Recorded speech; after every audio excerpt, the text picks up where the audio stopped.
नमस्कार दोस्तों, मेरे इस चैनल में आपका स्वागत है। प्रस्तुत है फिर भी अवैध संबंध कहानी का 5वां भाग। कहानी के पिछले एपिसोड में आपने सुना कि अशोक अपने बच्चों को ऑटो से उतरता हुआ देखकर दुखी हो जाता है।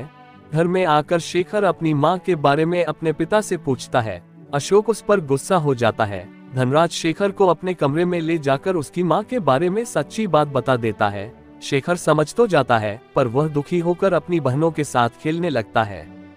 इधर अशोक नीरज और कविता के बारे में सोचता रहता है। दोनों के प्रेम को बढ़ावा देने के लिए अशोक अपने आप को दोषी मानता है। वह फ्लैशबैक में जाकर इन दोनों की सभी बातें याद करने लगता है। अब आगे की कहानी। इससे पहले की कहानी आरंभ करें, आप सभी से अनुरोध है कि चैनल को लाइक करें, शेयर करें और सब्सक्राइब करें। चलिए शुरू करते हैं एपिसोड का 5वां भाग। हम चलते हैं आज से 2 साल पहले। अशोक की ड्यूटी हमेशा जनरल शिफ्ट में होती है, सुबह 9 बजे से शाम 5 बजे तक। अशोक कंपनी में सीनियर कुक के पद पर कार्यरत था। अशोक को उसके पिता की दुर्घटना में मृत्यु के बदले में अनुकंपा के आधार पर कंपनी में नियुक्ति मिली थी। अशोक का छोटा बेटा राहुल, जो अभी 1 वर्ष का है, वह अक्सर बीमार रहता है। जब भी वह अचानक बीमार पड़ता, कविता अशोक को फोन करके बुला लेती और घर आने के बाद दोनों राहुल को लेकर अस्पताल जाते थे। एक दिन राहुल की तबीयत फिर से खराब हुई। उसे बुखार और उल्टियां हो रही थी। कविता अशोक को फोन करके जल्दी से घर आने को कहती है, लेकिन अशोक आज ड्यूटी से आने में असमर्थता जताते हुए कहता है, कविता, मैं आज नहीं आ सकता। आज मैनेजमेंट ट्रेनीज के लिए मीटिंग हॉल में लंच का प्रबंध कराने की जिम्मेदारी मेरी है। मैं नीरज को बोल देता हूँ, उसके साथ तुम हॉस्पिटल चली जाना। नीरज का नाम सुनकर कविता चुप हो जाती है। उसे अपने बच्चे को किसी भी हाल में हॉस्पिटल में दिखाना था, चाहे जिसके साथ जाना हो। कविता कहती है, ठीक है, जल्दी आने को बोलिए। नीरज अशोक का दोस्त था, जो रिश्ते में भाई भी लगता था। नीरज अशोक को अपने भाई से भी ज्यादा मानता था। उसकी हर बात को मानता था। कोई भी काम हो उसे पूरा करता, उसके किसी भी काम को मना नहीं करता। किसी भी तरह से वह समय निकालकर उसे पूरा करता। अशोक द्वारा नीरज को फोन करते ही वह बाइक लेकर अशोक के घर पहुंच जाता है। वह घर के अंदर आता है। राहुल सामने बेडरूम पर लेटा हुआ रो रहा था। उसे देखता है और कविता से पूछता है, क्या हुआ भाभी जी राहुल को? कविता बताती है, अरे क्या बताऊं नीरज जी, सुबह दूध पिलाकर सुला रही थी, तभी उसे उल्टियां होने लगी। उल्टियां बंद होने के बाद वह सो गया, लेकिन जब जगा तो रोने लगा। उसका माथा जल रहा था। डर के मारे मैंने अशोक जी को फोन कर दिया। उसे जल्दी से अभी हॉस्पिटल ले जाना होगा। नीरज बच्चे के माथे को छूते हुए कहता है, हाँ बुखार तेज लग रहा है, चलिए जल्दी निकलते हैं।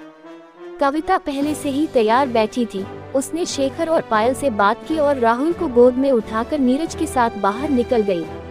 नीरज बाइक को स्टैंड से निकालकर इंजन ऑन कर देता है। कविता एक हाथ से बच्चे को गोद में लेकर और दूसरे हाथ से नीरज का कंधा थामे बाइक पर बैठ जाती है।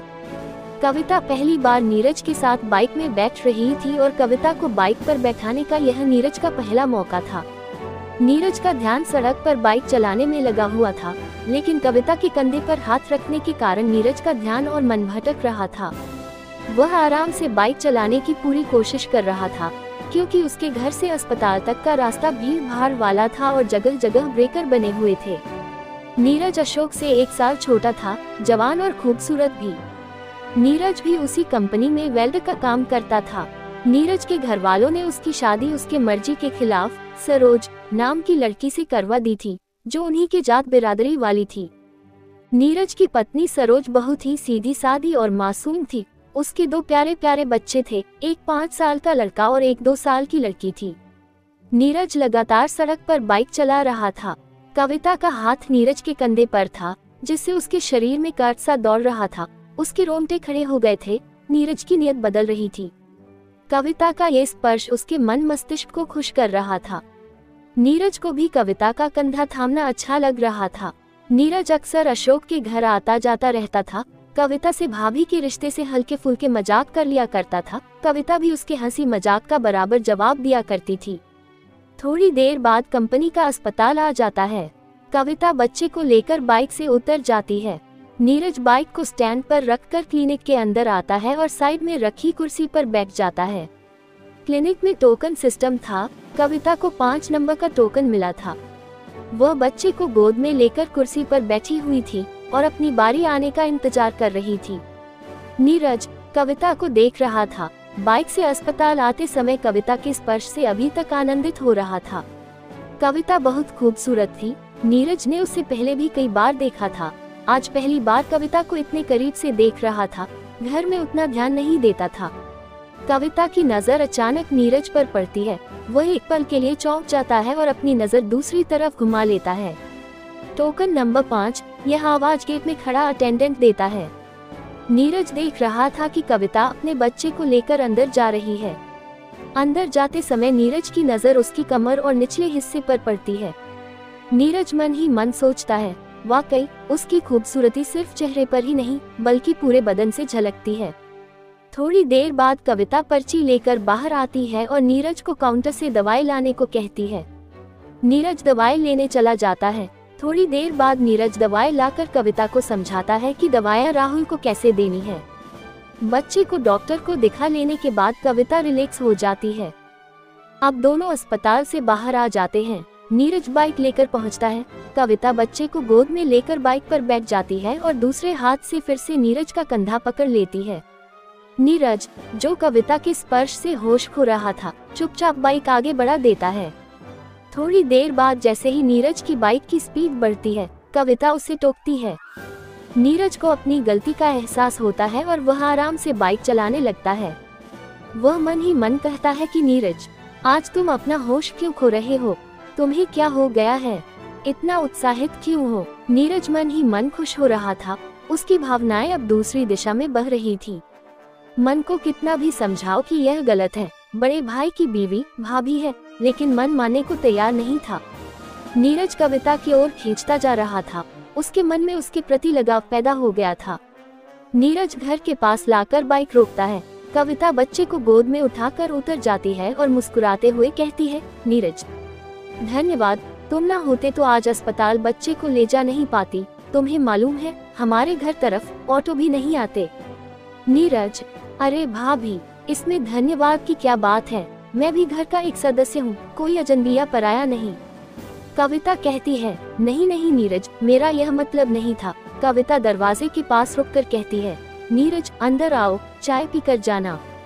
नीरज हाथ जोड़कर हंसता है और कहता है, भाभी, आपकी चाय उधार रहेगी, मैं किसी और दिन आकर पी लूंगा। मुझे अभी जाना है, आज मेरी सेकंड शिफ्ट है। आपकी बहन सरोज घर पर इंतजार कर रही होगी।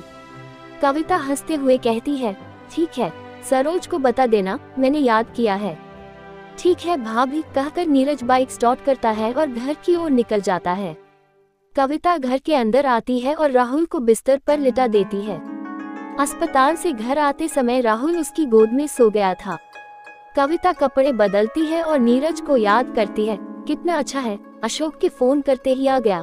हंसमुख चेहरा, स्मार्ट लुक, जोशीला और व्यवहार कुशल।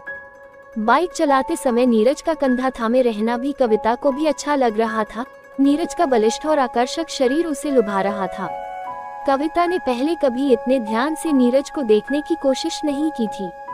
नीरज अशोक से ज्यादा स्मार्ट और हैंडसम था।